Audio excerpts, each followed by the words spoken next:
एक टूट चुका रिश्ता और एक ऐसा लीगल ट्विस्ट जहां हस्बैंड ने अपनी वाइफ को क्रिमिनल बनाने की कोशिश की। ये है Rahul Gupta versus SHO case 2026, जहां सुप्रीम कोर्ट ने डाउरी लॉ को एक बार फिर क्लियरली डिफाइन कर दिया। स्टोरी शुरू होती है 2007 की शादी से। सब कुछ नॉर्मल लग रहा था, लेकिन जैसा अक्सर होता है मैट्रिमोनियल डिस्प्यूट्स ने जल्दी ही अगली टर्न ले लिया। 2021 में वाइफ घर छोड़ देती है और फिर एक एफआईआर होती है, सेक्शन 498 AIPC और सेक्शन 3 डाउरी प्रोहिबिशन एक्ट। इस एफआईआर में वाइफ और उसके फैमिली मेंबर्स क्लियरली बोलते हैं डाउरी डिमांड हुई, डाउरी दिया भी गया। अब यहाँ से केस इंटरेस्टिंग हो जाता है। हस्बैंड ने एक स्मार्ट लीगल मूव ट्राई किया। उसने बोला अगर डाउरी दिया गया तो वाइफ भी गिल्टी है, और फिर उसने सेक्शन 156(3) CRPC के अंडर कंप्लेंट फाइल की। डिमांड किया कि वाइफ और उसके पेरेंट्स के खिलाफ एफआईआर रजिस्टर करो। उन्होंने डाउरी दिया, सो पनिश देम। लेकिन यहाँ ऐसे जुडिशरी का कंसिस्टेंट स्टैंस दिखता है।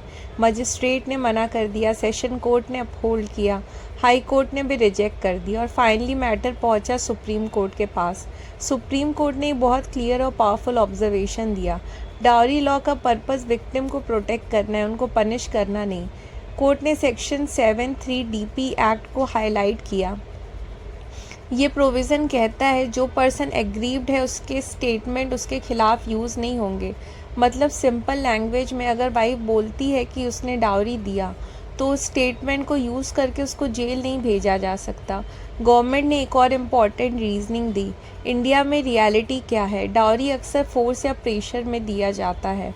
पेरेंट्स मजबूर होके देते हैं, सोशल प्रेशर होता है। अगर ऐसे लोगों को ही क्रिमिनल बना दिया तो कोई भी विक्टिम आगे आगे कंप्लेन नहीं करेगा। इसलिए पार्लियामेंट ने कॉन्शियसली सेक्शन 7(3) इंट्रोड्यूस किया था, ताकि कंप्लेनेंट सेफ रहे, सिस्टम उसके खिलाफ वेपन ना बन जाए। लेकिन कोर्ट ने एक बैलेंस भी मेंटेन किया। अगर इंडिपेंडेंट एविडेंस हो तो एफआईआर हो सकती है, लेकिन सिर्फ कंप्लेंट के बेसिस पर नहीं। सुप्रीम कोर्ट ने फाइनली होल्ड किया। हस्बैंड का पूरा केस सिर्फ वाइफ के स्टेटमेंट पर बेस्ड था, कोई इंडिपेंडेंट एविडेंस नहीं था, इसलिए एफआईआर अगेंस्ट वाइफ अलाउड नहीं है, अपील डिसमिस।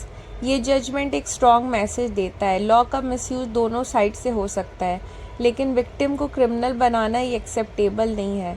आज का टेक अवे सिंपल है, डाउरी देना टेक्निकली ऑफेंस है, लेकिन जब विक्टिम कंप्लेन करता है तो लॉस को प्रोटेक्ट करता है, पनिश नहीं। अगर आपको ऐसे ही रियल सुप्रीम कोर्ट ब्रेकडाउन चाहिए तो लाइक करें, शेयर करें और लॉकम को सब्सक्राइब करें, क्योंकि यहाँ सिर्फ न्यूज़ नहीं, लॉ का असली मतलब समझते हैं।